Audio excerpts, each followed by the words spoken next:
Disaster Planning and Response Art Rescue is a first responder for the world of art, providing planning, packing, evacuation, conservation, and storage for all your treasured possessions.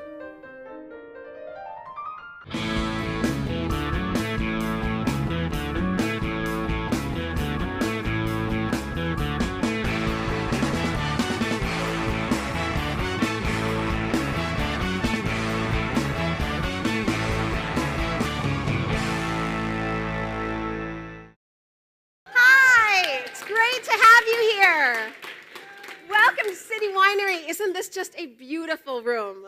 It's wonderful to be here. We're really excited to be here. So, full house, packed house here tonight. How many of you have been to a dinner party already? Oh, okay, so great. A lot of you. Well, for those of you maybe who haven't been here before, my name is Elysabeth Alfano, and you are at Fear No Art Presents the Dinner Party. And what I do is I invite 3 Chicago or national celebs, and I also invite a chef to cook for them. So over food and wine and chocolate, the conversations flow. But the great thing about this event isn't just that it's an interesting, different event, but that everything that we're doing on stage, you're also doing in the audience. So you're also getting food tonight from John Mannion, executive chef of La Serena Clandestina, a wonderful chef. You're also getting, and I see you've already done some damage here, you're getting some wine from City Winery, which is great. And of course, later at the end of the evening, you're going to have some chocolate from Vosges. So that would be pretty good, but that's not the end of it. You're also part of the conversation. So I want everyone to pull out their phones, get your Twitter fingers ready, and you can Twitter in questions to everyone here on stage at Fear No Art CHGO. So just as a little side note, a lot's going to be going on our screens to left and right, so you want to always be watching that. So you can Twitter your questions to Fear No Art CHGO, and if your tweet is picked, you're winning dinner for 2 at La Serena Clandestina, you're winning a CD, books, tickets to Ballet Chicago. So there's lots going on tonight, and you're going to really want to Twitter in. So I'm going to let you get that all settled, and so pull out your phones, get on Twitter. You should have some good wireless access here. I'll tell you that you're not alone in Twittering tonight because we are streaming live on Time Out Chicago. So welcome to everybody watching us on Time Out Chicago, and you should also be Twittering in.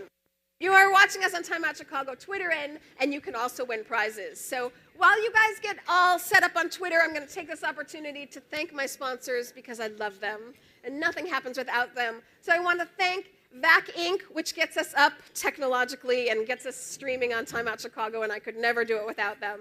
And I also want to thank Disaster Planning and Response Art Rescue, DPR Art Rescue, absolutely the best art handlers, furniture conservators, and painting conservators in the land. DPR Art Rescue is comprised of Terry Dowd, Bernanke Conservation, and Parma Conservation, and I wouldn't trust my furniture and artwork to anyone else, so I love having them as a sponsor. Okay, now that we've got everybody on Twitter and we're all ready to go, I want to introduce our guests. But before I do that, I want to tell you, was Ted Seymour and Ellen Green, were they not fantastic? You know, everybody watching at Time Out Chicago, you missed a fantastic opening act. This stage is not that large, actually. They made fantastic use of it. But what's more impressive is that I told them it would be a 12 to 20-minute opening act. And they understood it to be a 2-minute opening act. They improvised that in the back dressing room in about 20 minutes, being forced to go on stage. They did a fantastic, fantastic job. So they are now enjoying dinner and wine in the audience, and you should be buying them drinks because they are really fantastic. Okay, well, enough of that. Let's get to our show. I want to first invite our first guest, who is just all over the place in Chicago. He is such a funny guy and such a Chicago talent. He is the host of Vocalo's The Morning Amp radio show. He's a guest on Wait, Wait, Don't Tell Me. He also is the host for The Moth, and he is a stand-up comedian performing all over Chicago. Please welcome Brian Babylon. Woo! Great to have you here. Great to have you here. You sit right there. Okay, so I have a long history with our next guest. She is a painter. She also has several books about her work under her belt, and she is the only artist in residence at the Field Museum. Please welcome the very talented Peggy McNamara. Thank you. Come on. Sit right there. Sit right there. has some fans. So our last guest is also someone that I have a bit of a history with. We go a bit back as well. He's a painter in his own right, and he's also the drummer for Thievery Corporation, but I think we all know him best as the lead singer for Poor Dog Pondering. Please welcome Frank Corral!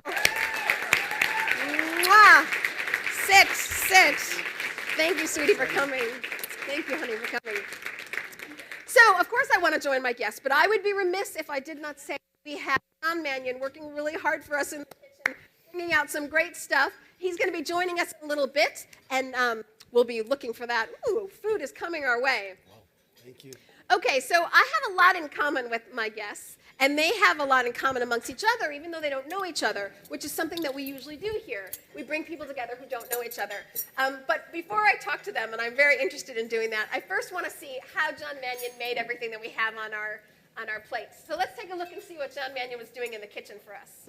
Hey, welcome to the dinner party. My name is John Mannion. I'm the chef here at La Serena Clandestina at 954 West Fulton Market in the heart of Chicago's historic meatpacking district. Today, we're going to make a couple things for you.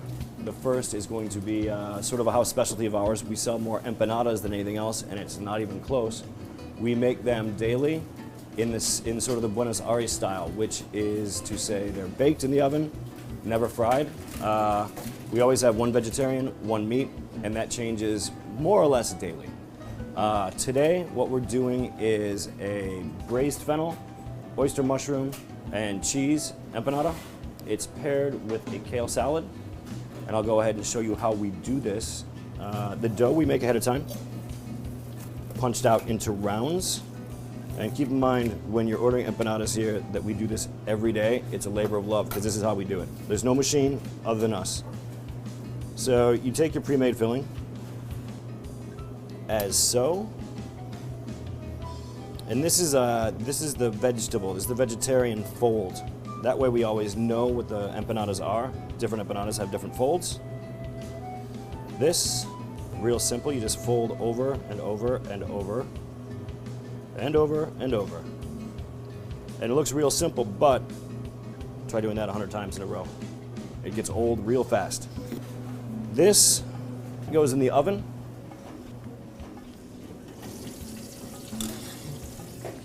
And in the meantime, we'll go ahead and make our salad. We're moving out of winter, so this may be a goner in a couple months, I hope. We have is raw kale, super good for you, super tasty, superfood. Some pine nuts, some raisins, which, quite factually, I don't like very much, but in the salad, they work. Rosemary manchego cheese. And then this is what we call on our menu an aggressive mustard vinaigrette.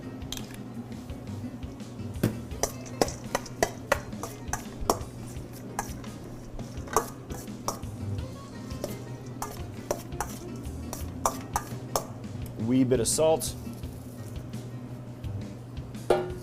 cracked black pepper, extra virgin olive oil. I mean, who are we kidding? Go ahead and finish this with our hands.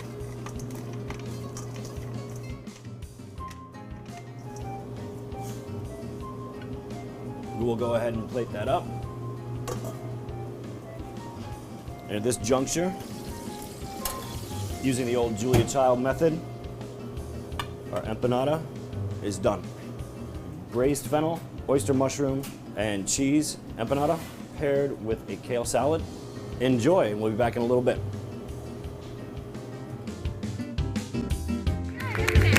It's good. So I think Chef Mannion is visiting us on stage. This is is he? Yes, he is. Oh, good. I wasn't sure. Great. John Mannion. Hello. So, Captain on deck. Yes, Captain on deck. This is so tasty. Tell me. Do you know how weird it is to stand back there and hear yourself talk? Yes, It's really weird. It is bizarre. It's actually a real feat to get so many people fed all at once. So nice job there. Empanada carnage. Yes, another carnage. So tell me about your background, because you have an interesting history. I do. You do, because you didn't grow up here. And No, I that's didn't. Really I didn't. influenced When I your was a food kid, choices. we moved to Brazil when I was about 8 years old, which was a great experience. I was kind of a normal American kid living in the Detroit suburbs. Detroit. And one day my dad came home from work and was like, hey, what do you kids think about moving to Brazil? And I'm pretty sure that I had a concept of where Brazil was on a map. But, it was kind of over dinner. I was like, yeah, sure, why not? Why not? The next day they packed up all my toys and we landed in São Paulo like 2 days later, which was, São Paulo is a big city. Yeah. A little bit different. Yeah. So I think that because I wouldn't be doing what I do today, I think, if I had not had that experience. Right. I was a normal, like, persnickety little kid, and all the things that I really liked when I was a kid, they don't have those in Brazil. Right. So you figure out real quickly that there's other things that taste good. So that sort of informs the cuisine that we do at La Serena. Yes, and you also, how many people have been to La Serena already? Yes, okay, so you have Yeah. a following. Yes, yes. So there is a vibe unto itself at La Serena, and I wonder how much you sort of take from the streets of Brazil, because it's got some music. Frank DJs there sometimes. It's got a real, I don't want to say gritty because that's not right, but it's got a real sort of the people kind of hangout Yeah, feel. it was definitely, there was a proletariat sort of, we wanted it to be not just for, it's not fine dining. It's supposed to be, and I've always said this, when you eat out, there's time for very serious intellectualization of food, but for me, I want it to be fun. I want it to taste good. I want people to leave with a smile on their face, and that's what Yeah. we're trying to do. Yeah, so you've been open how many months now? Since October. Since October. Okay, so we're all going. Well, how many people can fit there? Not this many people. Not this many. Okay, so we'll go in shifts, like all of Yeah, us. like will go, one but table we'll- at a time. One Okay, table we'll at a go time. in shifts. Well, okay, I know you're still working on things in the kitchen, so It's we're chaos back there, man. You been back there? It's crazy. It is crazy. It is crazy. But we're gonna have you back when you are done with our entrees. So we'll see you back in a little bit. All right, cool. Enjoy. Thank you. Thank you. Thank you. It's so exciting and so good. I love going there. So, okay, so I wanted to talk to the three of you because you actually have a lot in common, which you may not know this about yourself. So, Frank is, I think of the three of them as just fearless creatives because you create so much. You're all so prolific. Frank, you're a drummer for Thievery, and of course, you're always doing Poi Dog Pondering, and if you're not writing and singing and performing with Poi Dog, you're working on the 25-year film and CDs. So, you paint at home, so you have so much going on. Peggy, the same way. You have And I told Frank I play the guitar. And- Scary thought. And For the my banjo. family out there, wouldn't that be horrible if I stood up and started, yeah. Well, that's maybe Guitar another show. and banjo, so Lord help us. What's the difference of banjo and guitar playing? well, I know the there- sound, but what's the Oh. finger action? There's more twanginess, right? Yeah, it's there's a couple of ways you can play the banjo, but you should just play with finger picks. So it's very percussive because whereas a guitar, the strings will come down the neck, go what you call across the bridge, which is just going to be over wood. But on a banjo, it's actually a drum head, or it's like a drum head. So you have this kind of a drum right here, and so the sound is coming right on the bridge and just coming right. So it's very loud and very percussive. Some people will strum it, but usually it's a plucked thing. Yeah. Well, okay. Maybe you have that in common, banjo and Yeah, guitar. and I What want to know be a about comedian. banjo But is and the- you want to be a comedian Yeah, as well? so, yeah. But what I was thinking is, okay, so you create so much, and then you do as well. So he's the host of a radio show. He's a guest on Wait, Wait, Don't Tell Me. He hosts the Moss series. You do stand-up comedy. And I wonder for all of you, particularly a comedian, if you ever sort of crumble under the pressure of having to create.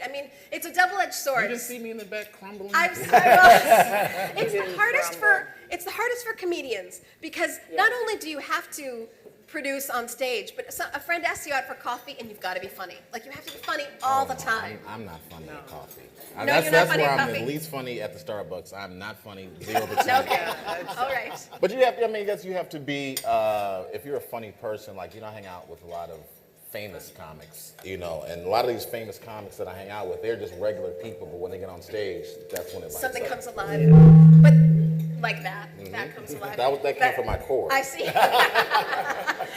But so you don't ever feel that there's too much pressure in what you do? Because that's sort of the flip side of being successful, and you all are successful, but then you have to really perform under pressure. Well, see, I can erase. If Brian gets up there. Well, when you paint, you can. I can. Yeah. I can always go back and take it away. And you can too with the disc. So there's no pressure because you just have to work harder, tear it up. So you do that? You go through lots of renditions? Yeah, you tear it up, don't you? I do, yeah, working on some versions of songs. There's lots of different versions of songs. You're searching for the version, like you're trying, there's been many times we've tried songs in many different ways. And then you pull the banjo out, then it works. Yeah. It's so loud you can't, hear the words. But that's really tricky because you you work at home by yourselves. Pretty much. I feel enormous pressure. I mean, on it, whether it's writing songs, I want them to be good. We're recording, we're trying to capture magic. Every time when I rarely paint, I go to things like painting or cooking because I'm somehow tracing that way of creating where I feel less pressure. But even there, I start to get pressure. When I was painting, and then I was like.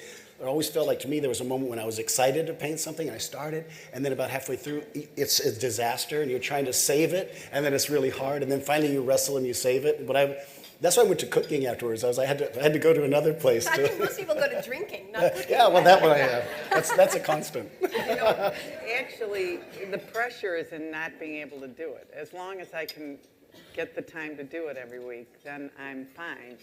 It's if life gets in the way and you can't work, then everything's sort of. And a lot of times you put pressure on yourself. That's Right. you're your own worst enemy. I think that's I would say all the time.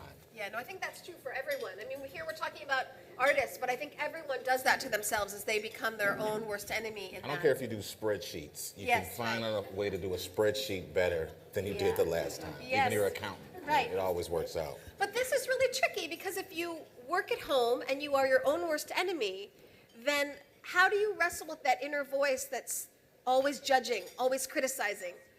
So I don't know. You paddle it. You be nice to it. It's got to be. I mean, you need to be critical nice. as well as supportive Of yourself, you mean? So you're a little nuts because you say, "Oh, it's not Yeah. as bad as all that." No, And, we'll call it eccentric. Yeah. Yeah. Maybe. But that Maybe. makes a lot of sense, that you have to make friends with that inner voice, Right. I would think. And again, I think this is really true for everyone. It's funny because that inner voice, I think, has kept a lot of people who Right. maybe worked downtown and wanted to be a painter and never did. Yeah. So you have to have a relationship with that inner voice that it doesn't crush what you want to do. Right.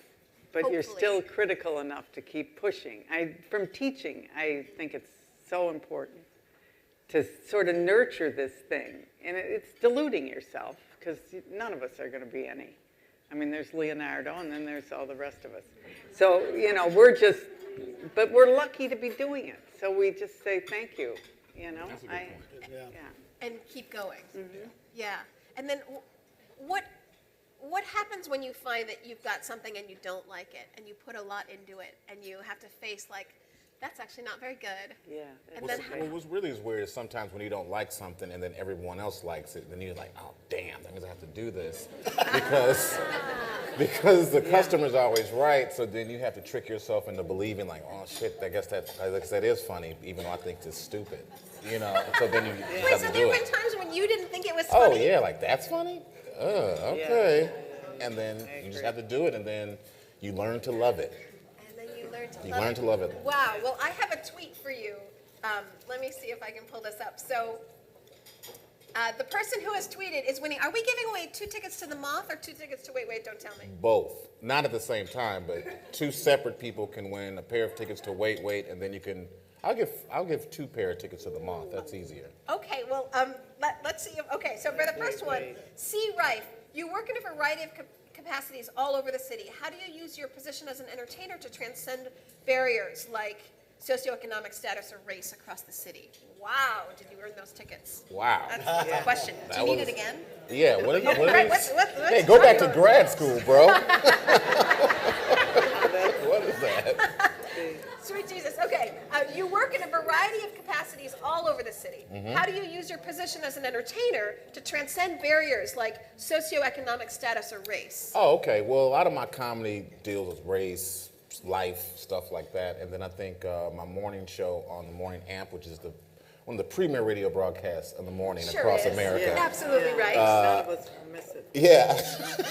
I think we get to talk about things that, that are those hot topics, and then I try to put, I guess, a funny spin on serious things to sort of make it an easier pill to swallow. So I do that within my stand-up, definitely, and then definitely within, I would say, my radio show, because that's sort of performing every day for 2 hours. It's sort of, you're not on stage, but you're still performing. The mic is on, and you have to engage people, and you don't see if they're laughing or engaged, but you still have to attack it and tackle it. Yeah, and you get feedback on the radio. Yeah, as you get well, feedback so- on the radio, phone calls, Facebook, Twitter. I mean, you can see when people are engaged on, hot button topics, guns, abortion, that rape case in Ohio. People, a lot of, everything can't be funny, but the conversation still can get pushed. And people want to talk about stuff. That's what's the good part about what I do. So I find in doing this show that food and wine is a great way to bring people together. And if you have food and wine, you can kind of transcend any conversation. And I'm wondering if you feel that with comedy. That comedy just kind of breaks things down. So I think I'm doing stand-up in a little bit, so I would appreciate it if everyone would down whatever glass of wine you have.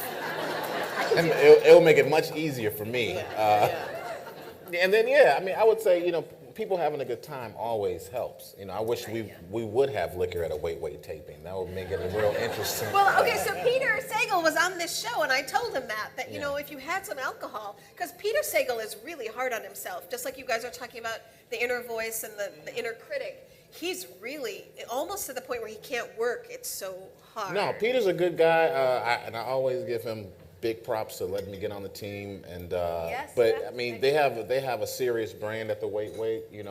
That's the biggest thing that I do, and I don't care if I'm, L.A., New York, Miami. I've been all over, and people can associate me with that. So that's cool. So they have a lot of pressure. That's pressure. They have pressure every week to come up, and if the news is boring, like when we did that. What was it, the debt ceiling or the fiscal cliff? Yes, Whenever we were doing fiscal cliffs for like 3 weeks, and they had nothing. And so they still had to have the pressure of having a funny show, but it was this boring fiscal cliff stuff. So they still had to have a good show. So that's pressure. That is pressure. And it's, the panelist's job and Carl's job and everyone's job to make it fun.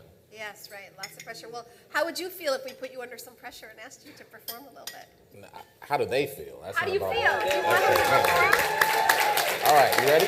I'm ready. Do you have your mic? I don't have my mic. Let me get a mic. Okay, someone's bringing you a mic. I think it's a wireless mic. And hey, lo and behold. So, and you take your glass of wine. Yeah, I'm going to take this. All right. Oh, my. All right. Here you go, team. Yes, right, yeah. Team Fleming. These are my new besties up here. All right, so what is the name of this about? All right, so whoever laughs the hardest at this, I'm going to give 2 wait tickets. I'm going to find someone. That's you laughing. I'm going to find someone to give these away. All right, so I do talk about race, dating, and life and all that kind of stuff, and I will be swearing a few times, so get over it. So this is a bit I do about interracial dating. Do we have any interracial couples in the audience at all? Right here. Boom. He's like, oh, man, boo. He's like, come on, babe. So, brother, I like what you're doing. Do it. But I've actually been white girl free for 7 months. Please, Citywide. That's okay. You can clap for that. It's not racist. You can clap for that. That's my choice. That's what I want to do with my life. Okay? I'll go with a half seas, but I just can't go all the way. So I had a bad jungle fever problem. It was rampant.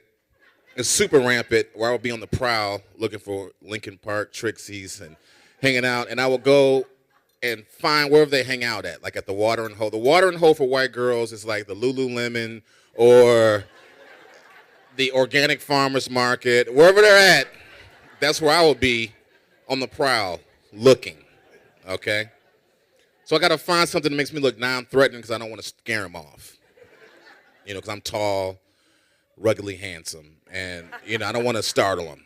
So I found what works is if I get a Starbucks drink. You ever seen a black man with a Starbucks drink? How non-threatening he looks immediately with a venti latte, like bow, relax. It's $19 worth of coffee. I can't do anything with all this expensive coffee. It's hazelnut. Relax.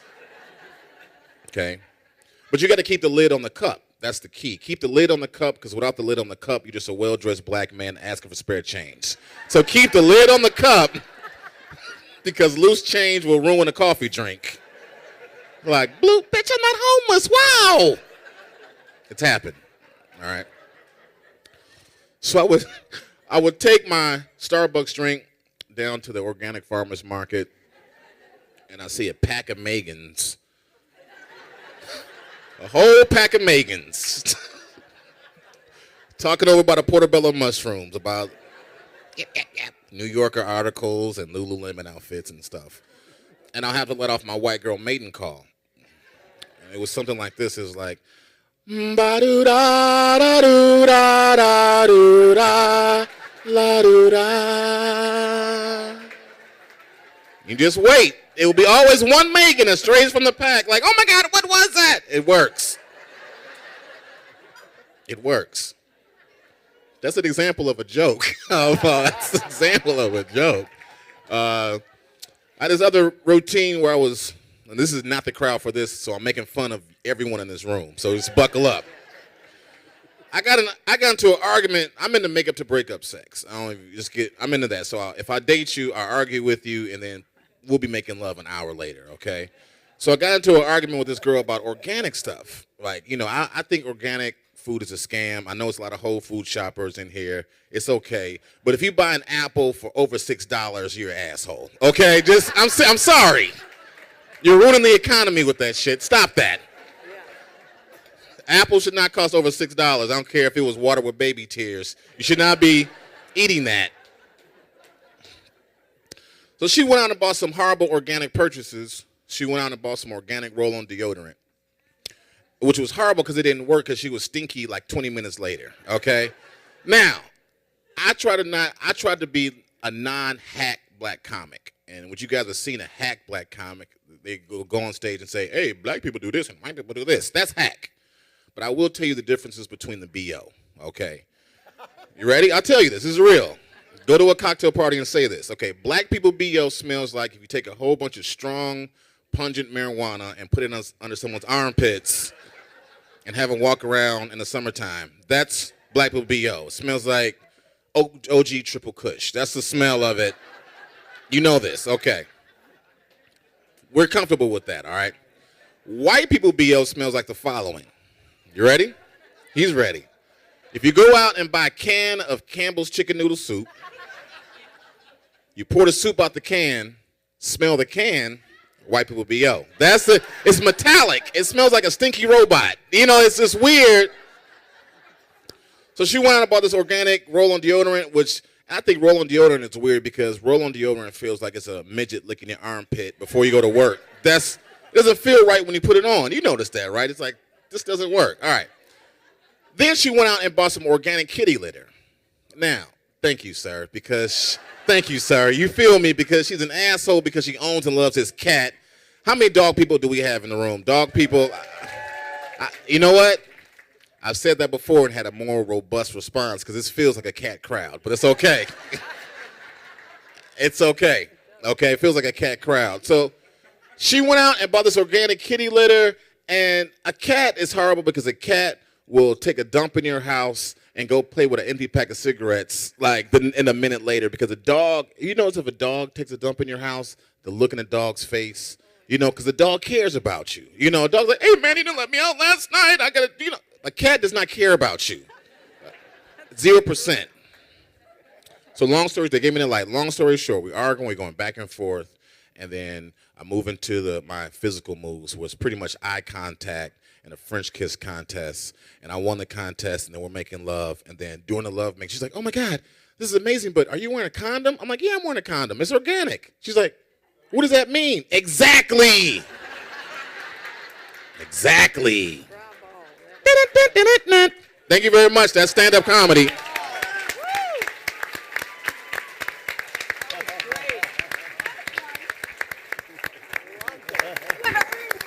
Yeah. You have earned your food. Did I earn my pork tenderloin? It's coming. Yeah. It's coming.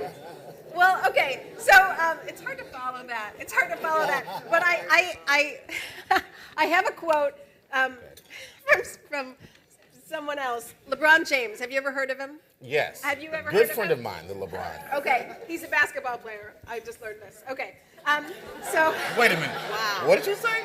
You just learned who LeBron was? Yes, I found the quote online, and then I had to look up who LeBron James is. Can I say something? That is the funniest thing I've ever heard. That was funnier than my whole routine. Wow. Okay, go ahead. And I thought of this when I found this quote, and immediately made me think of Peggy, and so I brought it out. Okay, to me, some of the things that make the most successful stand-up routines or artwork or music is commitment, just being dead straight about what you're doing. So LeBron James says, commitment is a big part of what I am and what I believe. How committed are you to winning? How committed are you to being a good friend, to being trustworthy, to being successful?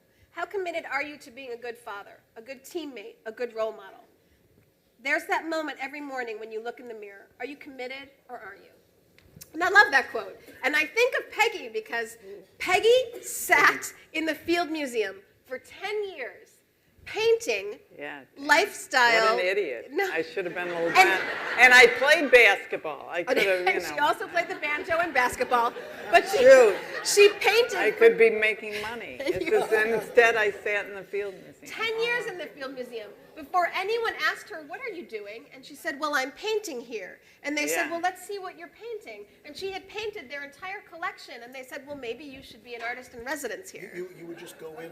She would go in every day. And they would let you bring in your They paints? didn't even know. Yeah, they were very agreeable. Wow.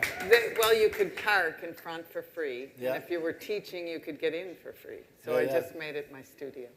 Awesome. And I had a bunch of kids at home that I wanted to get away from. So I was like, oh, gotta go. Gotta get down. Yeah. So my question is, if you're there for 10 years, which is a Right. very long time, You don't need anything back. well, The doing the thing is the kick, and I don't need anything back. It's great if I get something back. Like if you guys want to buy work, Aaron Packer is here.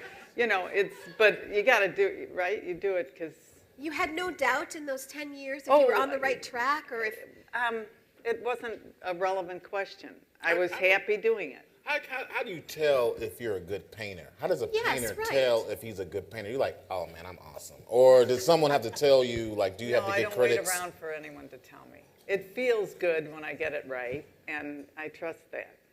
so it's a gut reaction. Right. It's Is it the same for you? When you have a good song, how do you know if the song is good? Well, sometimes you don't know. I mean, like there's sometimes if I think it's a good song, I think I might be a little clever about it. I might means that there's some things that work there that are. Here's an example. There's been times when I've been so afraid of a song that I don't know if it's any good, and then I have to play it for some of the band to let me know if it's any good or not. And I'll usually pick like the most gentle person to play it for. But and those are usually the songs that turn out to be like the best songs. Because if I'm afraid to play it, it means I'm revealing something so much. If I think I have a good song, it means I have something at work there that I know is working. Like, you know, I love the way this bass line, this drum groove works, so I know it's good. It's a little bit of a clever trick that I know. But if I kind of don't know, it's sort of a mystery to me. That usually means there's a spark when something's interesting going on there for me. Do you find sometimes like doing a song live in front of a crowd? Because for me, doing stand-up, I need crowd to tell Energy. me. Yeah, because I can sit up and think, oh, that's hilarious, and then you get in front of the crowd and hear crickets, and like, oh shit. So that's for you, do you think the live crowd gives it to you, or just maybe some critic like Jim Derogatis tells you that's amazing, and then you think it's cool? Yeah, no, it's the live crowd thing. It's a live human interaction that I mean it does.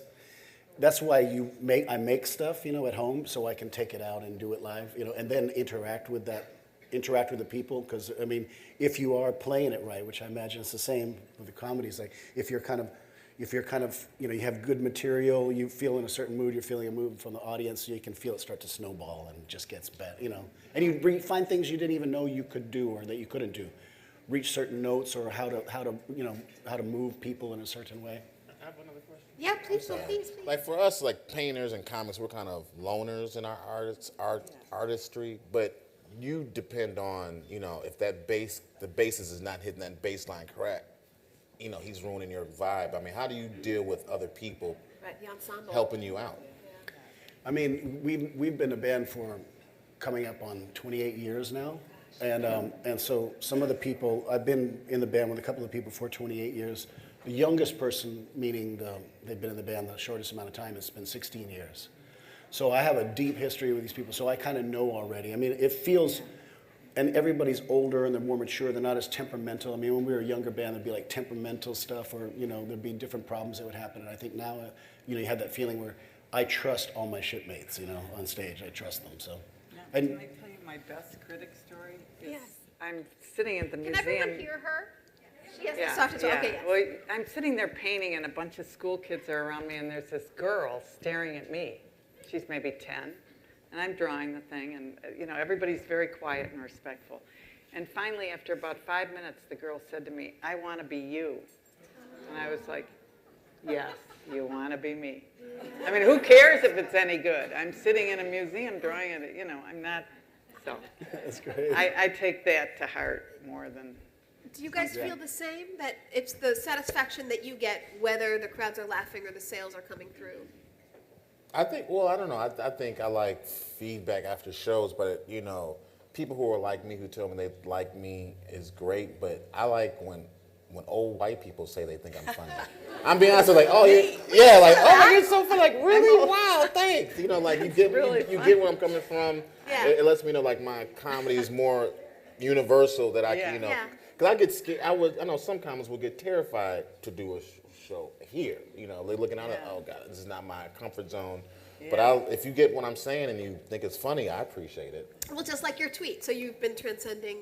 Yeah, you have to, you know, reach transcend out. all, you know, all those, you know, and Dion Cole, who was my comedy mentor, he was the first black writer on The Tonight Show. He works with Conan O'Brien. He told me, if you can do your comedy act in the hundreds, which is 111th, where it's, you know, really, really black, or here in Rogers Park, or over on the west side with Mike Gill, who does more Latino rooms, that's who's funny, people who can be funny to everybody, and I think that's what helps me out.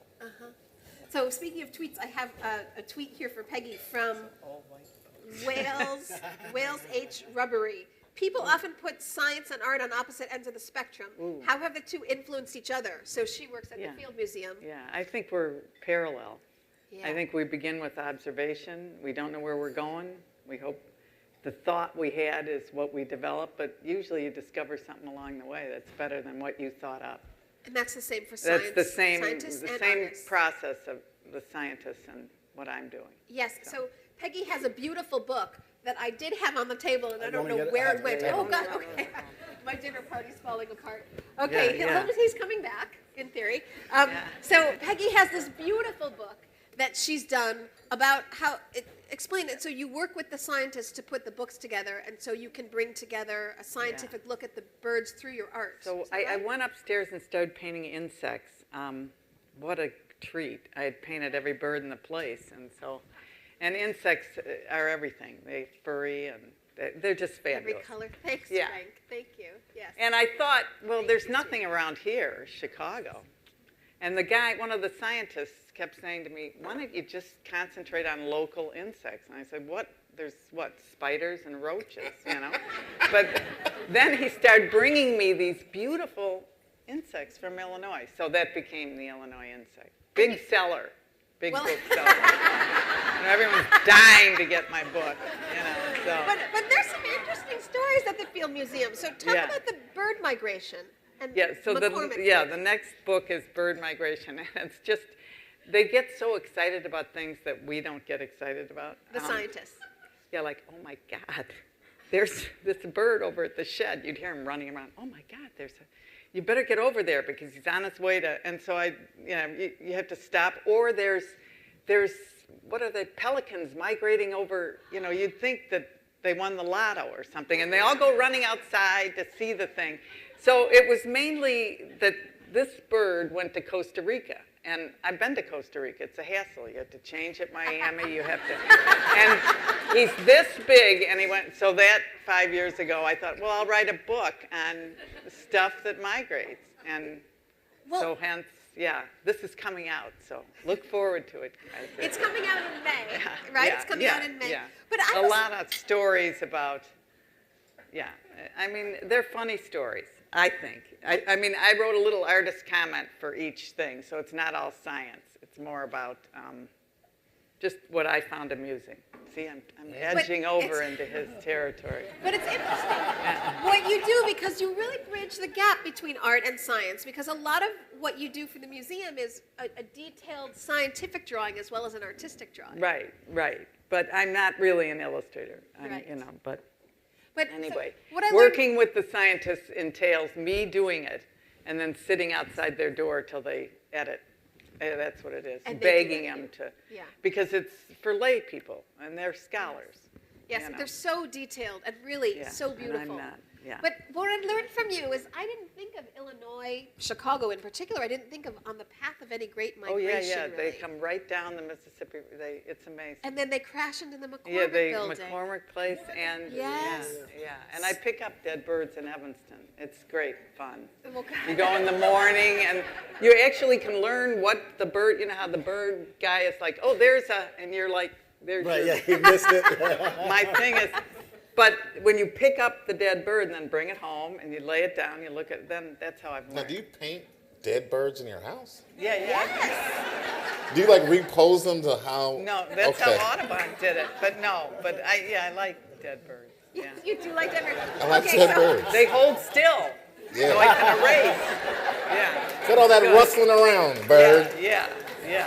Well, So maybe this is a good time to show you a little bit behind the scenes of where Peggy works in the Field Museum and how she works with dead specimens and how she gets color from nature. Maybe we can roll that video.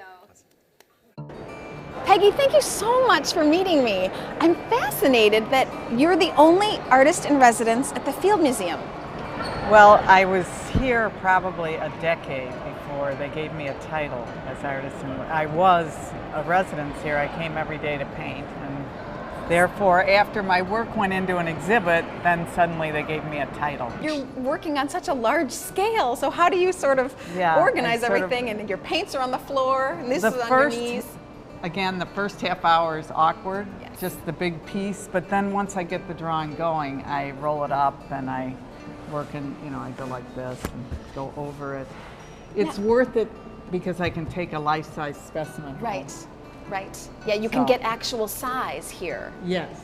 But I see colors here that I'm not seeing in here, and maybe that's just the talent of being a watercolorist, or why do I see so much purple and...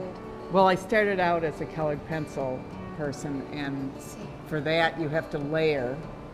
So I created sort of a watercolor system of layering. Since most of nature's browns and grays, I make them by layering complementary colors. I see, so you put them together layer after layer after layer. Right, and so you get a richer brown if you go red, green, purple, yellow, than if you just mix a dull brown and put it on. And so a lot of color, the old colors show through. That's I see those shades of purple. And so Right. this is why your work always looks to me like sunlight is just dancing on these figures. So after you work downstairs for form, general stance and posture, you then come up here and take a specimen, so for example from the bird department, and you start working on specific details. Well, this is not the best example, but everything downstairs has faded. Okay, so I don't get the color that I would normally get.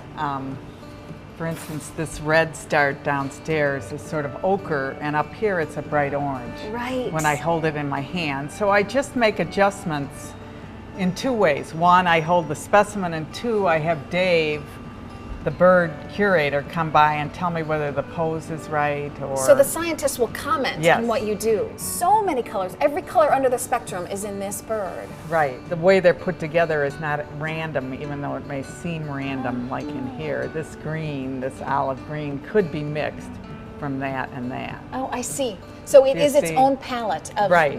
Right. color combinations. Right. It works as a Right. palette. As a palette, See, this could be a Yes. harsh green that Right. didn't work with... right. It So, works as a palette as well as each individual color just Right. being beautiful. So I think subconsciously I'm learning about color from observing beautiful things in nature. Okay, so I have a funny story about that. So I came to Peggy because I think what she does is so interesting. And this was about 5 years ago maybe. And I said to her, Oh, here's more wine. Do you need more wine? Okay. And I said to her, you know, I have this idea for a TV show at WTTW. They're probably never even going to take it, but I was wondering if I could shoot you as a pilot interview, and maybe they'll, you know, then show it to them and we'll see what happens. So I took that clip and I showed it to WTTW, and that's how they chose to take on the show Fear No Art, which I then did later. And I ended up interviewing Frank on the show Fear No Art, which is how I got to know Frank. Right. And so I ended up knowing so many artists and having interviewed so many people. I thought, well, you know, these artists don't know each other. So it'd be really interesting to have everybody at my house who doesn't, you know, the painter doesn't know the chef, who doesn't know the dancer, who doesn't know the singer. I'll have everybody at my house. We'll have food. Frank will bring his guitar. And that dinner party was so much fun that I started this show. So that's how that all came together. I have a question for you. Like, since we live in the future now, 2013, do you think like old school painting will, of course, always be around because it's the romanticizing of, you know, of just mixing the colors, but, you know, with Wacom tablets and, you know, software, do you think people cheat sometimes? Well, my students are working on the computer, and I teach scientific illustration at the Art Institute. So, but they flock to me for the feeling you get when you draw from life. I mean, they went into art because they wanted to observe, and that magic of making something 3D on the flat page is just, so I find the same thing in the senior in college now that I did 30 years ago. You wanting still get that, the same joy. even though there's kids working on the computer to have a job. But, you know. But so. you can like erase and undo things on the computer, but you can undo everything. Does that make your decision making different when you paint on canvas versus on the computer? No, you can undo I undo in watercolor. I got to be able to undo. I got to be able to make amends and, you know, get rid of the bad and put something good. That's the whole process. It's about knowing what, and then just getting more experienced is just, you know more what's bad. And you can edit yourself better. Right, yeah. But, you know, so. And what's the deciding factor for you? Sorry, Frank. What's the deciding factor for you, I guess for all of you? Is it that inner voice that's critical, or is it your gut reaction that's telling you, I'm on the right path even though I can't see it? I don't maybe have the sales, or I don't have the, I mean, how do you determine how to go forward and in which direction? Yeah, I'm doing these behind the scenes paintings now in these old cupboards. And I feel a kinship with the people because it's some guy's collection that nobody cares about. You know, and I open up the cabinet, and he like spent his whole life collecting these nests, and there they are packed away. And wow, that's great. So yeah, isn't it? Yeah, yeah. So that's what I'm painting, and I feel like the material's right and everything's clicking, and so I don't care if anybody else likes it. I mean, I'm excited about it. You know. Yes, at some point you have to just let go, and hopefully your talent and the audience or the consumer are on the same page. Because when they're not on the same page, like for stand-up, if they're not on the same page, crickets, then that's horrible. Unless you paint at the cricket, it'd be good. But you know, like for my radio show, for Vocalo, which is a product of WBZ, and when we first started, there was a lot of negative talk around Vocalo, but you had to stick with it and not care, you know, because I knew at the end of the day what we were doing, and the mission of Vocalo was to bring not traditional. Well, the mission of Vocalo is to bring public radio to non-traditional public radio listeners. So everyone in this room is a traditional public radio listener. I see you. Yeah. But we know, it's Subaru driving, hummus eating, public radio listener. Got it. But there's Whole Foods, yeah. But the Chicagoland area is really diverse, and I think what about my show is awesome is, I have callers from Northwest Indiana, from rural Indiana, to the South Side, to Rogers Park, to Evanston, and all those people having conversations. Lets me know that I'm doing a good job, and I can't be concerned with critics, or I can't be concerned with people in the public radio establishment thinking I'm doing something wrong. Just got to go forward and knowing that the people who send us messages, who love our show, they like it. Yes, right. So at some point you have to just let go and just, be Kanye about it. I think that takes a lot of discipline, right? It takes a lot to get to that point. Yeah. But it's funny because, so much about being an artist is having a vision, like really wanting to, you've got this film, this 25-year film of Poi Dog Pondering and how it came to be this great band that we all love. And, you've got a vision for where that's going. And yet at the same time, so much of being an artist is being open to what's around you. I mean, I think you said the reason you decided to be a comic is because a comedy club opened up next to you 7 years ago. And you're like, well, maybe I should try comedy. Yeah. So, I mean, it's hard. You have to have this vision and you have to also sort of be open to everything around you. And I wonder, how do you balance those to get your artistic inspiration from everything and yet be really single-minded about where you're going? I like to sort of as much as I can, live my life like a child. Like whatever's interesting me in the moment, I give it my full attention until I'm bored with it. Like really selfishly let myself have that. So it's like if I'm into Brazilian music, I'm all about Brazilian music for like 6 months. And if I'm into, I don't know, many other things, it could just be like that. And I feel that's one way that sort of keeps it kind of steady for me, because then it's I'm not trying to, I'm just following my instinct. So then it helps me. See, I think people think it's a bigger voice, like someone's going to land on your dresser and say you should be a whatever. It's just a teeny little nudge, and then you have to nurture it. It doesn't, you got to go, oh, I feel like that'd be really fun. My sister who plays golf, she's a great golfer. Well, she plays 36 holes a day, because she's a maniac, because she felt, I think I'm going to do this, and Back then to commitment again. right, To really instead follow of through. think too much about it, and That's a lot of golf. That's a lot of golf. That's a lot of golf. Because I do think that a lot of people, again, maybe would have become a musician or a comedian or maybe a painter had they pursued something, but something kept them off track, and well, they. food is important. Yes, food like is a important, job yes. that pays. That's very important. Yeah, Well- it's a lot of times it's where you are in your life. I mean, I was at the place in my life where I could try to do stand up. I didn't have any kids. I was, whatever Right, that yeah. relationship was, I was in it. But I mean, it was, my life was at a point where I can go to open mics, try it, hang out at open mics until 1 a.m. and be like the number 45 on the list just to get 3 minutes. But you have to go through that whole, Mr. Miyagi training. Right. Yeah. You have to go through some, I know, when you were in jam bands or when you just first started, you have to go through that first growing pains to do it and to really dedicate yourself to do it. And wherever you are in your life, if your life is accepting of it and you have a work-life balance, that's when it really works for you. And last night I went to, it's on 43rd and Ellis. There's a restaurant there. I forget, it's the guy's name that owns it. I forget the name at the top of my head right now. Norman's Bistro? Norman's, yeah. So, 43rd and Ellis? Okay. Yeah. And I'm 51st, so it's just like Right. easy to get there. And then, but Ernest Dawkins, great jazz saxophonist that, I've had the pleasure to play with before, but he does a Sunday night thing there where he hosts it.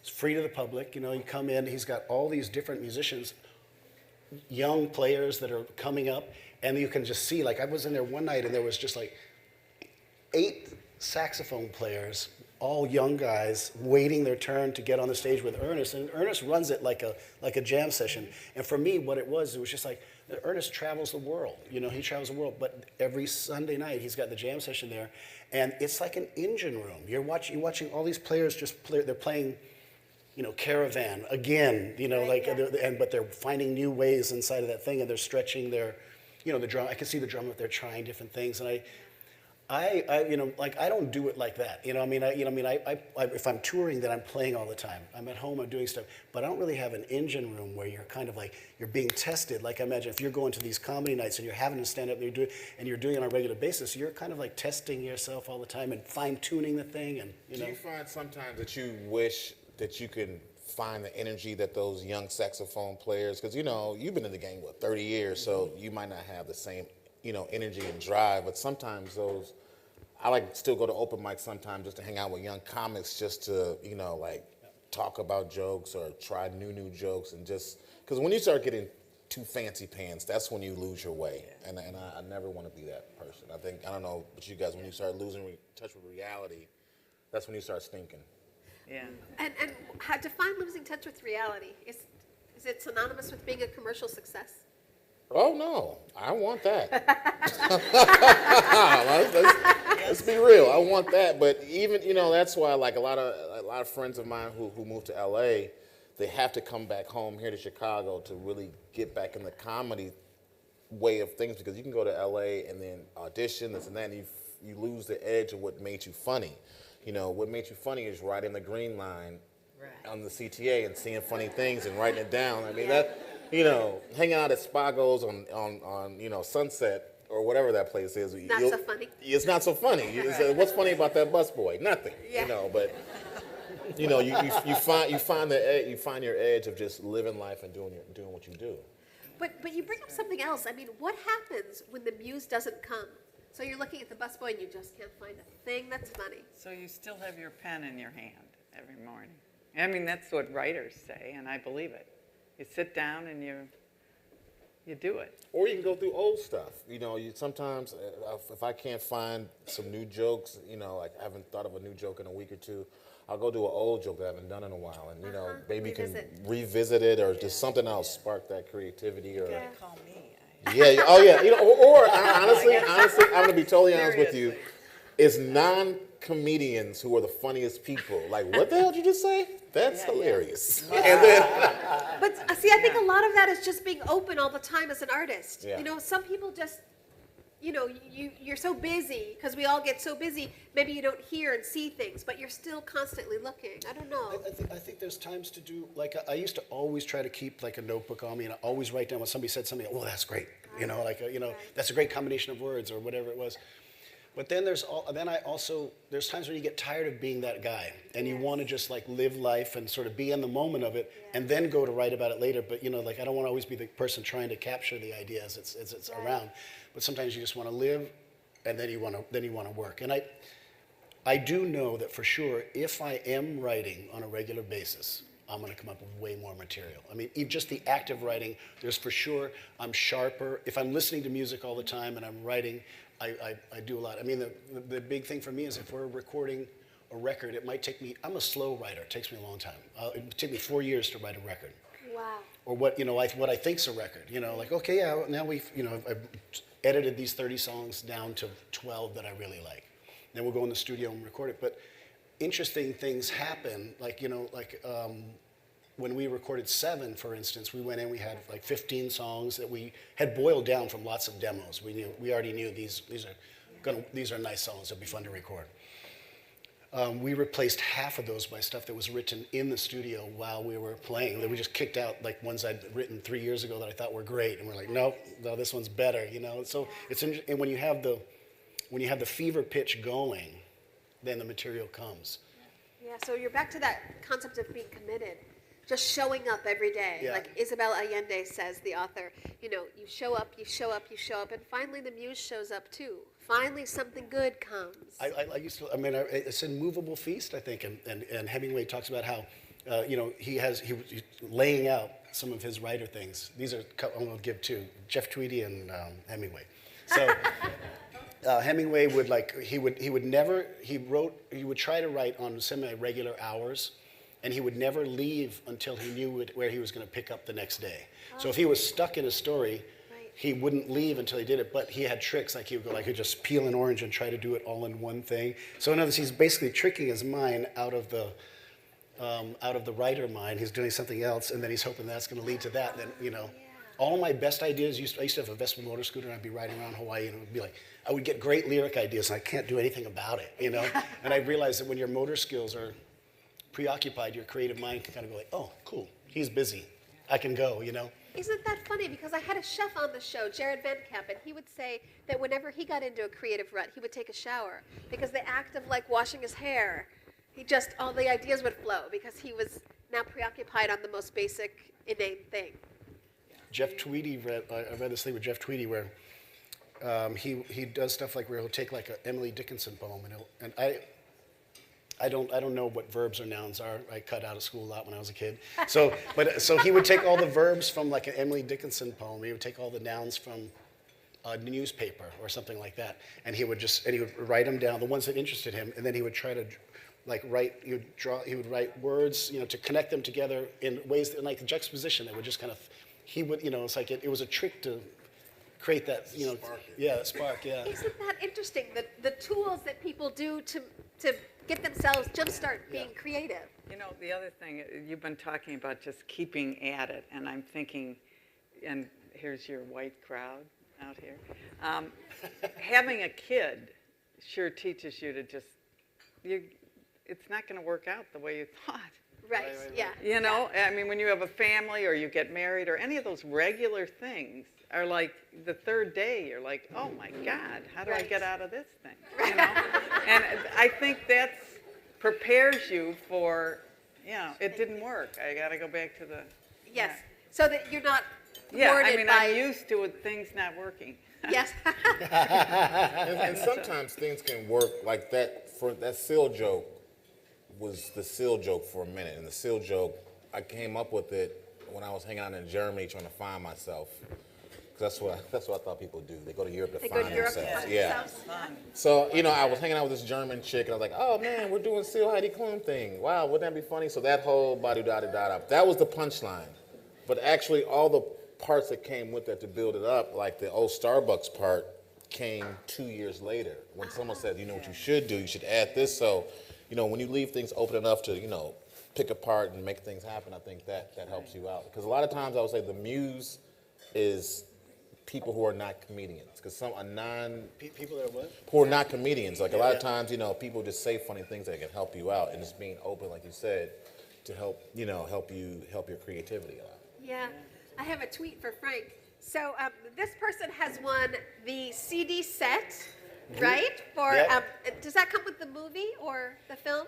There are two separate things. There's like a DVD, and then there's a 2 DVD set and 4 CD set. Okay, so it's the DVD set. It chronicles the show that we had last year at the Metro. I mean, it's like, verbatim. The CD is verbatim. Yes. So if you're a Poi fan, as I am, this is a great thing that you've won. At Miss Yunsal Advice, has your musical evolution been organic? Or do you feel pressure to change with the industry? No, it's always organic. I think, I had a very pivotal experience one time when I was younger, and I thought I was writing my first song, and I wrote just what I thought was a song. And I had my mentor. I was in a band with all guys that were older than me, and they were great players, and they were my mentors, and I brought it to my friend Kit, who's just a very interesting creative musician, and I showed him my song. It had verse, chorus. It was all very well structured. He said, that's good. Now write from actual experience. And I thought that was the key. And then I wanted to be part of one of those guys who's writing from actual experience and delivering it back. I've always loved Dylan. I've always loved these people who are really trying to say their thing. And so for me, that's been the sort of the path. But along the way, because I'm a human being moving through the world as it's going, when 1989, I came up as an acoustic musician. When 1989 hit, and you had Delight, and you had De La Soul, and you had all this stuff, my brain just went, and then all of a sudden now I'm incorporating. I grew up on disco, so now I started incorporating dance music, so I'm going with the stuff, but it's not me trying to second guess the market.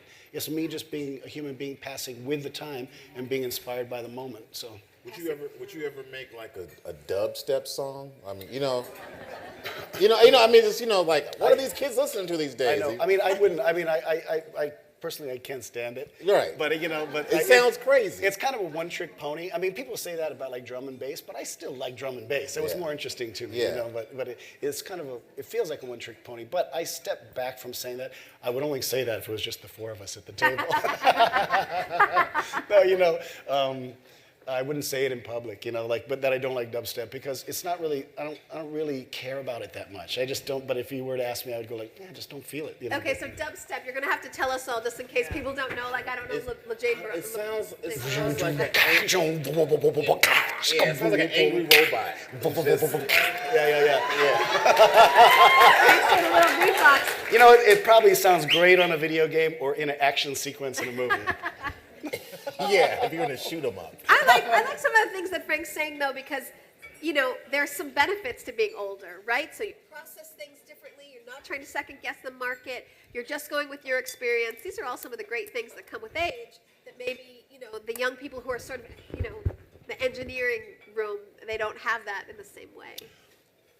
Yeah, I also think there's also different musical references. You know, like so there's guys who are in there. The guys who are programming that stuff know what they're doing. Yes, that's some serious work. I mean, I've worked with synthesizers before.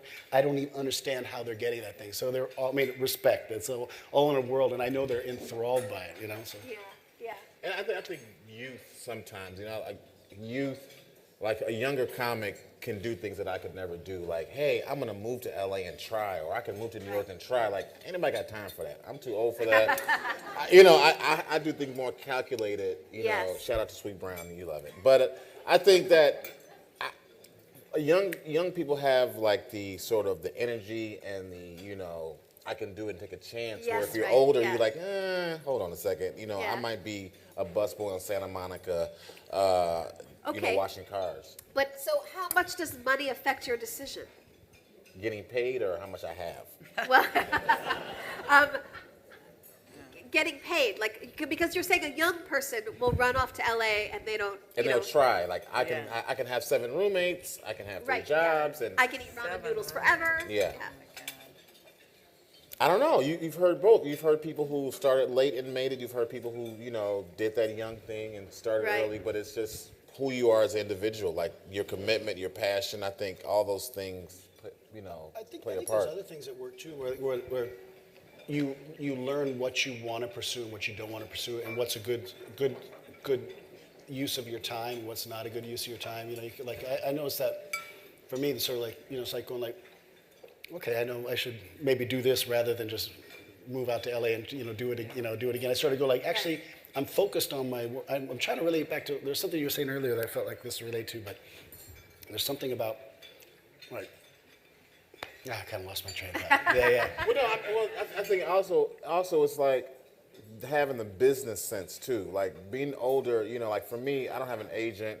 I have a manager. He's in the back. Yay. And he's more my buddy than a manager. It's like, hey man, you're my manager. Come on, let's go do this. But yeah, and it's like, but until you have people making phone calls for you, you're your own Mitt Romney small business. You're the small business that Mitt Romney was talking about, where you have to make your phone calls, you have to do your own Facebook and social media, your website, and all those things start into a young artist's career. So those things are important too, like the business decisions you make to start your career. The business decisions are important, which makes me think I'm going to cut to my sponsors. So let's just take my sponsors for about 30 seconds. Let's hear a little. Dig into this. Yeah, then dig into your food. Then we'll come back to hear what Peggy has to say. Disaster Planning and Response Art Rescue is a first responder for the world of art, providing planning, packing, evacuation, conservation, and storage for all your treasured possessions.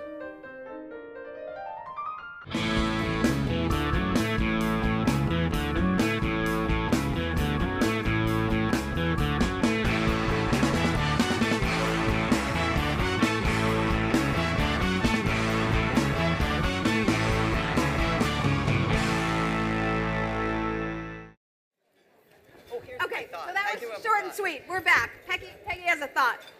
Sometimes the money thing gets you to do things you would never have done. For instance, I never would have gone to teaching. I would have just holed up in a studio and painted by myself the rest of my life. Right. So I did the teaching thing and then found, this is the kick. Yeah. I love this. The back and forth, the whole thing. And it's very creative. I mean, I got to be on.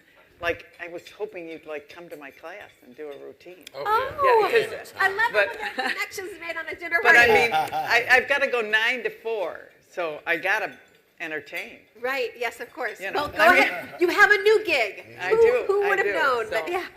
So, I don't know, money, too. I don't know, money in art is a weird thing. It is a weird thing. It's a weird thing because, you need it to eat and pay bills and things. And I'm trying to think, Chicago Public Media could never pay me what I'm worth, but if I would go, no, that's why we have the pledge drive. Thank you, everyone, for calling. But, you have to realize, I wouldn't be able to do the type of talk show that I want to do on a commercial radio station. So sometimes my creative freedom at WBZ is so high, where if I was at a Clear Channel or a commercial radio station, I would have to play Justin Bieber, Justin Timberlake all the time, and it would be the worst show ever. Yes, right. So it's something that you have to balance. Yeah. I mean, I wouldn't say money specifically, but I feel for myself, there's a direct disproportion to the amount of happiness I have with the amount of things I have. The more things I have, the more it holds me down, and it makes me less free, and that makes me less happy. So that's not necessarily a money thing, but definitely it's a thing. I love when I travel, and I just whenever I go out on tour, I have my little, super small roller and my guitar. And that's how when I just get in the room, I just feel like if only my house could be like this. Yes, right. Yes, so spare. Yeah. It's good. Like on the road, like road times makes me feel good as an artist because like wow, someone believes in me so much to buy me a plane ticket and a hotel room and give me money to talk about interracial dating. Wow, that is amazing. Yeah, that's great. And the freedom, the freedom of not having like, car keys, house keys. You have one little hotel key in your wallet. You can walk out and do whatever you want, and you're paid off your own, I guess, artistry is a good feeling, versus someone who has to be like. I feel for my friends who have 9-to-5 jobs and look at spreadsheets all day. Because once I finish my show, I can kind of leave. Yes, and I've done a full days of work, freedom, So it's sort of a balance in that. Yes, right. Well, maybe speaking of balancing acts, maybe we should hear Frank. Are you feeling in the mood to sing?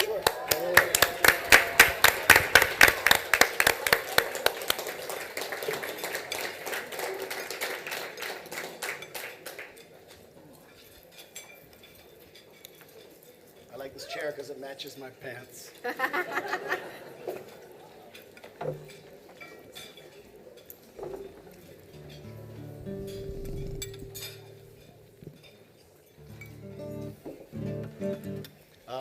I'm going to do a relatively new song. This is I grew up in Hawaii, and when I was growing up, in '73 there was a great surf film called 5 Summer Stories, and it was just a super great surf film. We would go to watch it all the time, but later on I started working on this idea of just writing less lyrics, but more, thinking of writing about different periods of my life.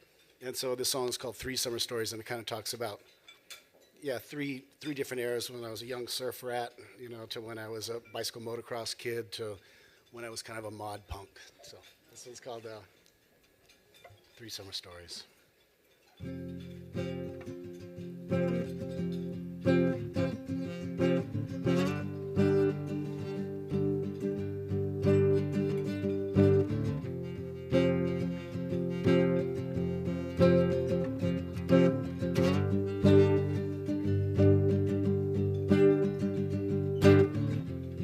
My first real surfboard was a lightning bolt.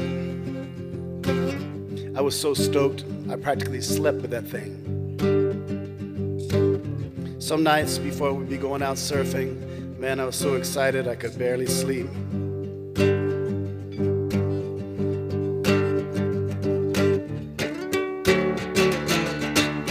Oh, baby, check this wave out. I got so barreled and still made it out. Oh, on any Sunday, on our way home, let's stop for an icy.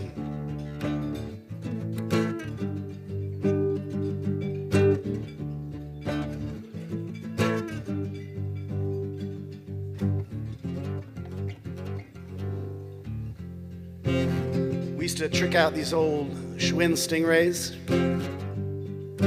take the fenders off and bend the handlebars out wide, take the seat off, strip the bike down of everything that it didn't need, try to make it look like a flat track. I had this old BSA motorcycle t-shirt that my brother gave me. I used to wear it in the rain.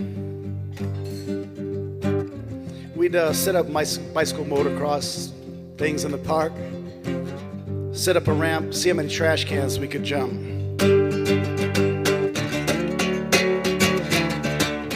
Oh, paint it black with a can of house paint. Get some forks and stretch the extension. Oh, on any Sunday, Evel Knievel's gonna jump the Grand Canyon.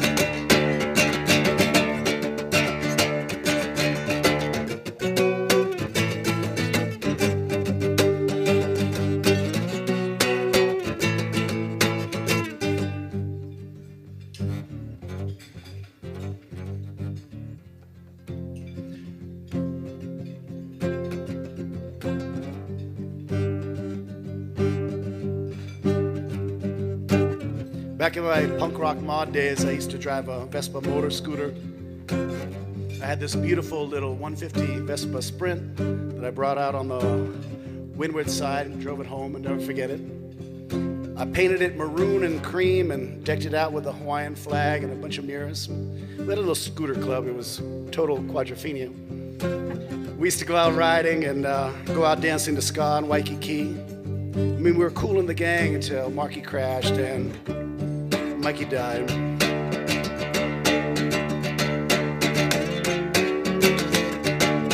Oh, let's drive around the island and make me catch a flick it while I'm driving. We'll make the scene, you know the girls like riding. I like to drive in the thunder and lightning.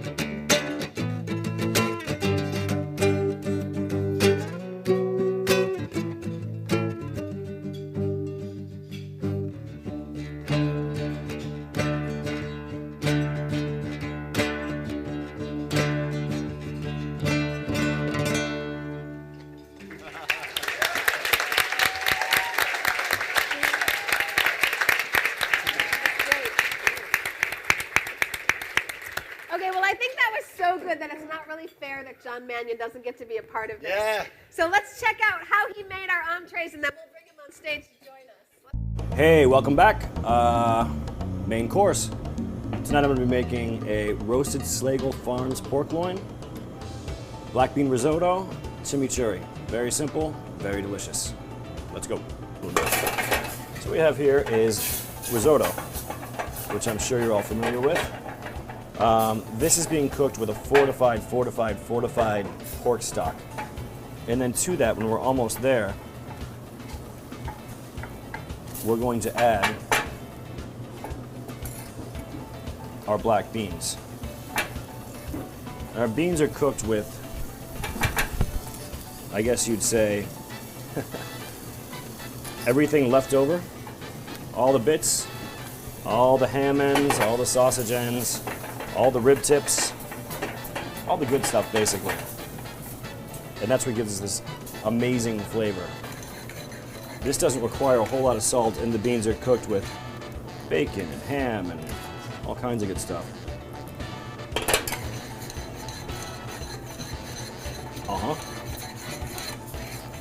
to get the right consistency. Want to make sure that the risotto is cooked. We'll go ahead and plate that.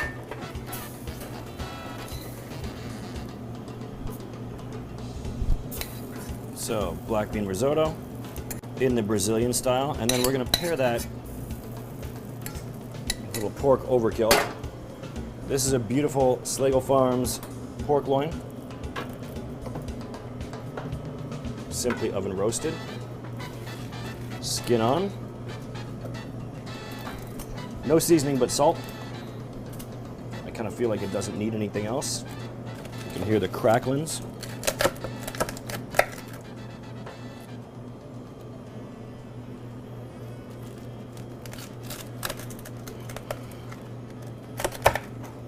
And just about perfect. So to cut some of that fat,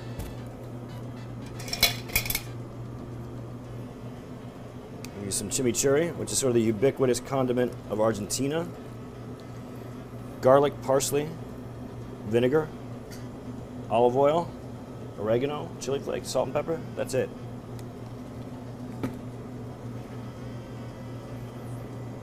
Finished off with a little green onion. Roasted Slagle Farms pork loin, black bean risotto, chimichurri. And that, as they say, is that. So enjoy dinner. Thank you for coming to the dinner party. Come visit me, La Serena Clandestina, 954 West Fulton Market. Thank you. So I think we have Chef coming out to talk to us. There he is. What do you want to talk about? Yay! And now I think we're working on getting you a chair. Sawyer might be around getting you a chair. So okay, Frank's gone again. taking your chair. Well, you're getting Come a on. chair, no matter whether you like it or not. Okay. Yeah. Don't mind if I do. So I want to ask you, we've been talking about being creative and the creative process. You change your menu more than almost any restaurant I know. So I wonder what the impetus for this is. The menu changes seasonally. I think that as somebody who's cooked in, thanks, brother.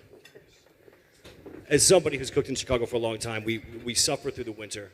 Right. It's strange because we opened up October 15th, and that was the end of the grow season. You know what I mean? Like, from there on in, it's more or less brown food is what you have to look forward to until we start seeing things like favas and ramps, and it's really been the last 2 weeks that have been inspirational.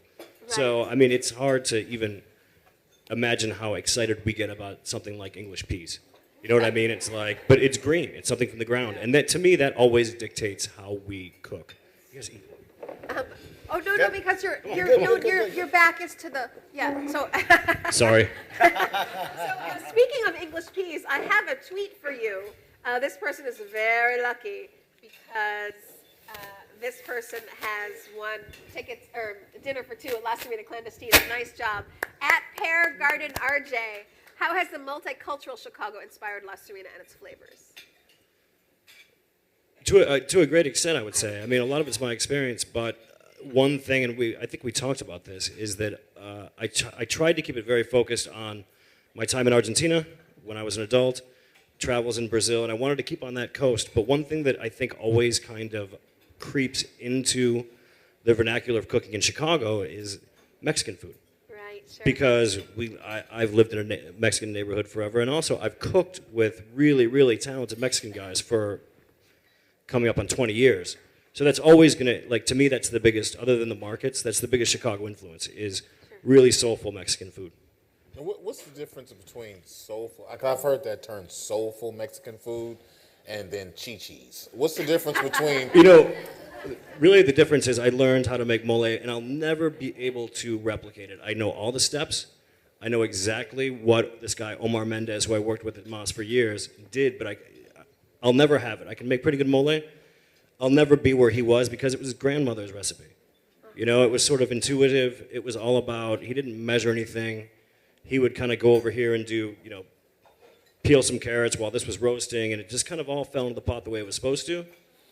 But it was, at the end of the day, you could taste the love. And I think that's, you know, when somebody really loves the food they're cooking, you can taste it. John has a Brussels sprout salad that I he love makes. that Brussels sprout salad. It's what converted me to you. Yeah, and I go in there. I get it. I get two every time. I go there all the time, and I get one to start, and I get one to finish, and I'm always looking at, and I make it all the time, and I can never duplicate it. But I love that but I love the practice. I love the pursuit of it because it's in that thing. It's like your love is in that dish, and you can tell it, man. Yeah, so you can tell they're friends, right? You guys go way back, actually. We go way back. Yeah, so how long have you been, so, I mean, you were at Moss and then Branch 27. How long have you guys been hanging out together? I first met John when he was at Savannah, Right. a restaurant on Taylor Street. And we met, but it wasn't until I moved I moved into Ukrainian village, not far from where Moss was. I fell in love with the food there and then realized that we had met before. Oh, nice. And then just through, a lot of times just me asking him, like, how did you do that? What's in the sopa de mano? You know, like, then, we became friends. It had a lot to do with drinking. I bet it has lots of drinking. Speaking of drinking, can we get John a glass of wine? Somebody? I don't know if that's possible, but he does not have a glass, so that'd be great. Parched. Yes, I'm sure he's parched. I think I know where the glass is. Yes, go ahead. Oh, Frank's gone again. Okay, go ahead. I found, like, for me, and I'm just a guy on the sideline who's pretty much just a Grabowski Chicago guy. Like, fine dining, to me, 10 years ago was like, you get a plate of food, then the food is like this big. That's not fine dining to me. Like, do you think fine dining in Chicago is changing to, like, real food? I think it's changed a lot, and I think that people are a lot more educated than they used to be, and there's not this, like, I always say there's intellectual food, which I enjoy, but not as much as I enjoy visceral food. You know what I mean? Yeah. And I think that a lot of fine dining or elevated dining or what chefs are trying to do is just put something on the plate that is accessible, but delicious. It's not about an ego for a lot of cooks. That pushes the regular guy out the fine dining market because he's like, hey, bro, what is this? And then they'll never come back again versus, more places I've been to that, is supposed to be a fancy place, but then you give me a plate of food versus some art show. Yeah, and I think there's a lot of, the economics dictate a lot where it's kind of like, I don't need millionaires once a year. I'd like regular people to be able to eat in my restaurant once a month, and not break the bank and give people perceived value. Where it's, when you leave the restaurant, you think, Yeah, I heard it there too. when you leave the restaurant, you think that was great. It should have cost more, and I had a great time. That actually, sorry. No, go ahead. That brings up a tweet from Lynn Jordan 1, who has won, who's in the audience, clearly, and she has won tickets to Ballet Chicago because we know how great those two were. So that was wonderful. Yeah, that was awesome, by the way. That was such a nice choice. Yeah. Wonderful. And her question is, how has the recession affected your creative output and the amount of gigs you do or get? And it's for all of you. We can start with the guy who's got the mic in his hand. We'll go around. Well, Moss closed when the recession sort of started, and I lived lean for 4 years, so it affected me a great deal. I did a lot of consulting. I did a lot of fixer-uppers, but it took me a long time to put the money together to do La Serena. I think because there was no money. There's no money available. Was that because, there's only a few millionaires and the regular guy got scared away from fine dining? Absolutely, and I think that because restaurants are such a terrible investment that there just wasn't money available for those kind of, usually investors, I mean, we sell finance, but usually investors it's a vanity project, or it's like, I know nothing about the restaurant business, but I'd really like to be associated with it. It's been a lifelong dream of mine, blah, blah, blah, blah, blah. I'll throw some money at a restaurant and see if my friends make it. I think that's a lot of it, but during the recession, that money just wasn't there. What about you guys? How had you been affected by the recession? I think when you're talking about fine dining, that to me is the new wing at the Art Institute. It's like, well, this is art, but I'm not having any fun. Why I don't get it. I feel dumb. I feel the same way. I go, and I had such high expectations for that wing, I go and I just feel like I'm a dope. Right. Yeah. The guy on the toilet, that was the killer for me. The clown on the toilet. And I was like, oh, God. Oh, that was art? Yeah. It wasn't comedy. I thought it was comedy in this life. But it's just, so that's the gig. And how about you? Because you live so lean, I'm wondering if you were affected at all. I mean, I definitely felt it, but I do live very close to the ground, and I have, I don't have a car. I don't, I live in an apartment with 2 other people. It's like I live very, very lean by design because I don't want the pressure. Right. But I also felt it too. But I mean, we were talking about this backstage, but also. I also do a lot of different things. Like I'll cook for people's dinner parties, or I'll do things. If I don't have 3 or 4 things bringing in money, then I'm not going to make it. So yeah. So I mean, that's the way that's one way I survived it. I hope I can say this. I hope this is okay to say. When I learned that Poi Dog Pondering didn't make any money? No, it pays for itself, and it pays for the recordings, and it pays, like we do a show, we get to do the show right. Everybody goes home with, like a few $100s, where the show went really well. We save money, we go out on tour and lose money. I mean, we went out to Phoenix and we made $800. We had 7 people or 8 people on stage. Oh, and then you're talking about flying people out there. But you save money and you do it so you can do it, so you can sell a few records there. But everyone does. I mean, Poi Dog's an odd animal. Now it's kind of like it's been around for 28 years now. We have no illusion about breaking, next record breaking in. We do it now because it's just like we like to do it. I think it gives us a sense of integrity in our life, Yes. Everybody does something else. Cornell's a fireman, Charlotte does tows and tears down trees, and, Rick writes software program. So what I love about it is that these guys aren't coming to the band looking at it like it's going to make them money. They're looking at it like, great. We got a show this weekend. Let's play the show. I Like, love let's book the studio. Let's make a record. Yeah. So that's where we kind of do it. I mean, we've taken the pressure out of it. Yeah, it's great. So this time, I don't know if Sawyer is around, but this time of the show, what we'd like to do is, oh, hey, Sawyer. So if you have any questions for anybody who's up here, it's kind of a nice time to let the audience kind of get in on it, just in case you didn't know how to Twitter. It's all right. That's okay. Sawyer will come around, and if you have your hand up, I can't really see anybody, but Sawyer will pick you, and we're going to take a couple questions if anyone's got any for these guys. And hopefully you're enjoying your Vosges chocolate right about now. So Sawyer, I can't really see anybody because of light, so just have at it. Chocolate. Yeah, doesn't that look good? Chocolate. Any questions? Chocolate. And if not, I can. That was delicious. Super delicious. Hi. This isn't a really important question, but it's important to me. So, Frank, I saw you live New Year's Eve, maybe 10 years ago, and you sang a song that you wrote that you were inspired by a friend who lost someone during 9/11.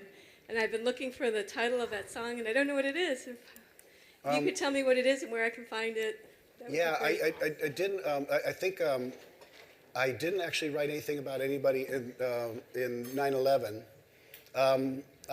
There's been a few songs that are about death and losing people, but they're all cancer related. Is that A Hole in My Heart? The pain is too strong. Yeah, that one. That was so wonderful. I'm sorry, I thought it was 9/11, and obviously. Yeah, no, that's an interesting story. My manager for the band in Hawaii when I was growing up, he went there with the family, with him and his wife and his 2 kids were in a boat in Nevada, the big lake.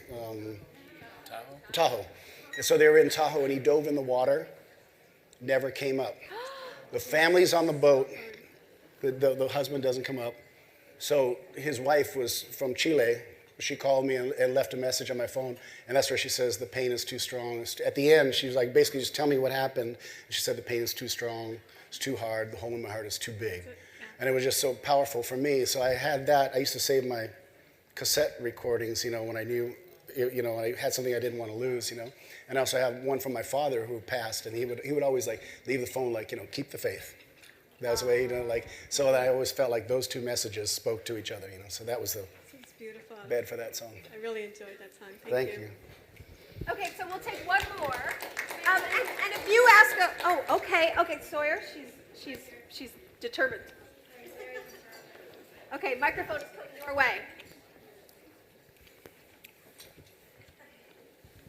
It's another question for Frank. Are you at all affiliated with the 18th Street Lounge in Washington, D.C.? Well, I play percussion with Thievery Corporation, and the boys in Thievery Corporation, Eric and Rob, used to own it.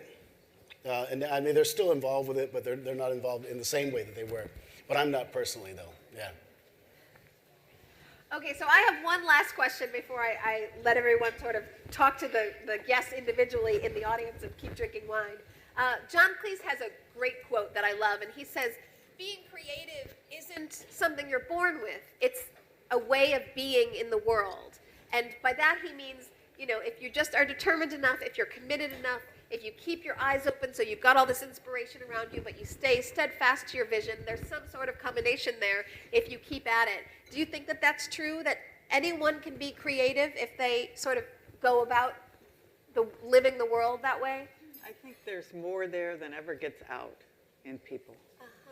That, they're afraid to try, and they're afraid to fail, which is a huge part of it. And so there's tons in there, but I think the failure to fail holds a lot of people back. Yeah. The fear of failure holds a lot of people back, and that's why I think a lot of my friends who are good stand-ups, they have no fear.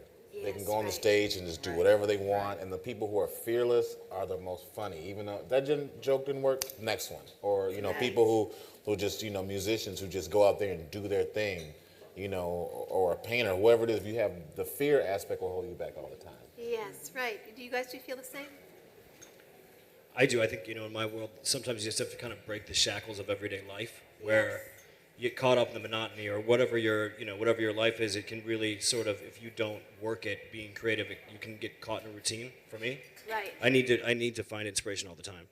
And where? And it is because what I do is a grind. It is 14-hour days, and it's actually a job, and it's physical labor. And it's also, it's cooking, and I work on the line, you know, it's my restaurant, but it is repetition. That's how you become good at your craft. Right. But it is monotonous sometimes. So And how do you make, how many people here, like, how do you make 200 pork tenderloins taste the same? That I've always been confused about practice, that. practice. It really, it is. I've always been I mean, amazed you by said that. empanadas are your biggest sellers.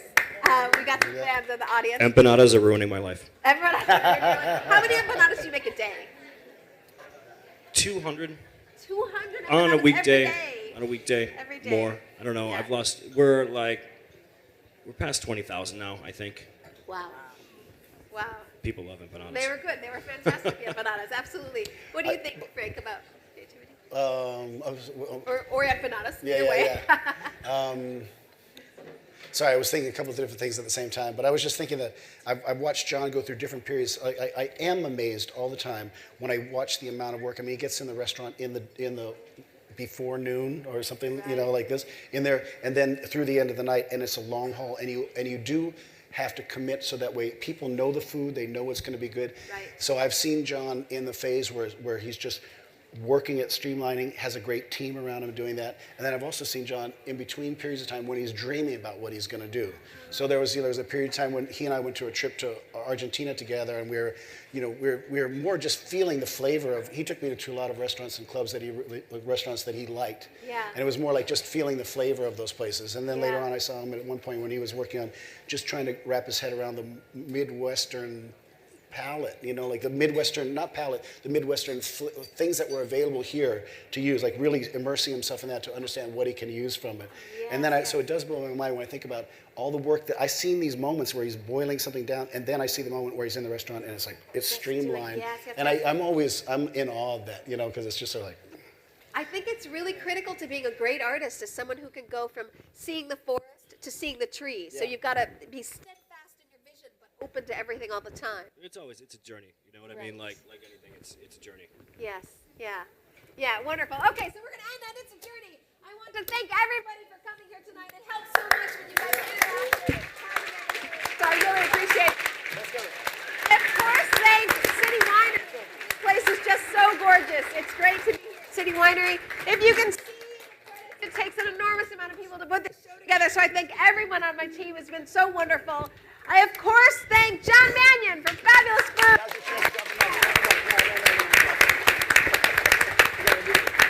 Frank Oil for being here and just being a wonderful asset to the city of Chicago. Eddie McNamara for telling it like it is.